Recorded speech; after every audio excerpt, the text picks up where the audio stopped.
Hi, my name is Maggie Stork, and I'm a sophomore in the Life Design Lab here at Morristown High School. This is my first year in this class, and it's not what I expected. We had the freedom to explore whatever we wanted. I had a lot of ideas, but I knew the whole time I wanted to do something that revolved around helping people. I decided to focus my attention on starting a program at the local homeless shelter. I have to give my brother credit for helping me come up with this idea. He came up to me one day after volunteering at Homeless Solutions, and he told me about how there were so many little kids. He explained to me how it was loud in there and how it must be hard to focus and do homework. I started thinking of ways I could give the kids at Homeless Solutions a place to study. I decided that I could try and bring tutoring to Homeless Solutions.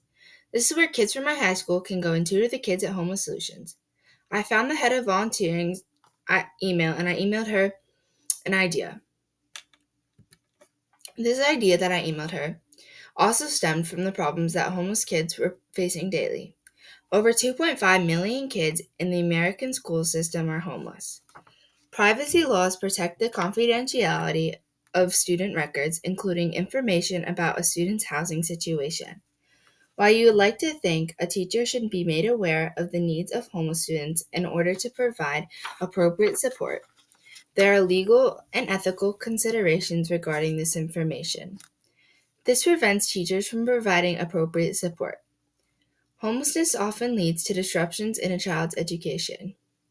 They may have changed schools frequently or missed school due to unstable living conditions. This makes it challenging to keep up with their peers academically. Homelessness can be emotionally distressing for children. They may be worried about their family situation, feel insecure about their living conditions, or experience trauma from the circumstances that led to their homelessness. These emotional burdens can affect their ability to focus and learn in school. Homeless children lack a stable environment. They may have to study in crowded and noisy shelters, which can make it difficult to concentrate on schoolwork. I wanted to start this tutoring program because I thought it was a meaningful way to make a difference and contribute to building a stronger, more inclusive community. We immediately ran into a few problems. The first problem was the location. We were struggling to find somewhere to be able to do this. My contact at Homeless Solutions then told me that every Wednesday from 6:30 to 7:30 there was a large conference room open that would work perfectly with this idea. The second problem we ran into was privacy. Since the kids at Homeless Solutions ran from 0 to 18, they were worried we would know some of the high schoolers. I told them to just offer it to kids who were ages 3 to 13. They liked the idea, so the project was a go. Now we just had to get past our third problem. This was seeing if people at Homeless Solutions even wanted a tutoring program in the first place. My contact at Homeless Solutions sent out a survey to all the parents asking if this would be useful. Enough answered saying yes, so the project was a go. I was scheduled to go to Homeless Solutions in a week from then. My final challenge was finding tutors. I emailed about 30 of my friends asking if they would like to tutor kids at Homeless Solutions next Wednesday. A lot of them liked the idea, but most of them played a sport. This made it hard for them to come. But 3 friends emailed back saying they would go. I was definitely nervous the first time because I had no idea what to expect. When the kids first came in, they didn't seem very excited to be there. I wanted to make sure they knew this wasn't going to be like school, but more of a place to hang out or focus and ask questions about their homework. The first day we went, the ages of kids ranged from 4 to 11.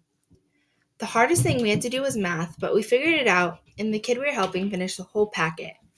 I left home with solutions, feeling like the first day went pretty well. There were many obstacles that I had to figure out how to solve, but we continued going every Wednesday up till now. We've run into a few problems along the way, like scheduling problems and little things like that, but I'd call this project an overall success. Throughout the project, I learned a lot of patience. I had to learn that people don't email back right away and that kids don't want to sit in a boring room for an hour straight. This patience carried over into my real life. I now use this patience when dealing with homework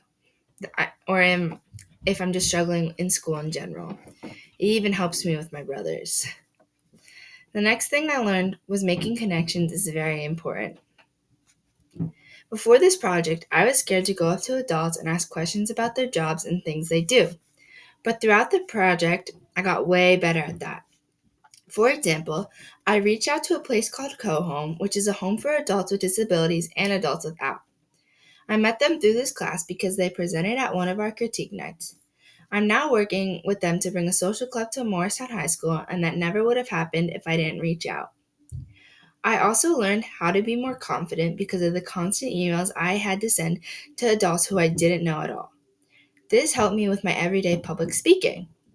All these emails I had to send out helped me become more persistent. It was hard trying to get the tutoring idea through to Homo Solutions, but I did it because I was persistent with my emails and showing up every week. The final thing I learned was empathy. Sometimes I would complain about silly stuff that did not need complaining. Throughout my time at Homo Solutions, I learned how good life was and how grateful that I should be that I have what I have.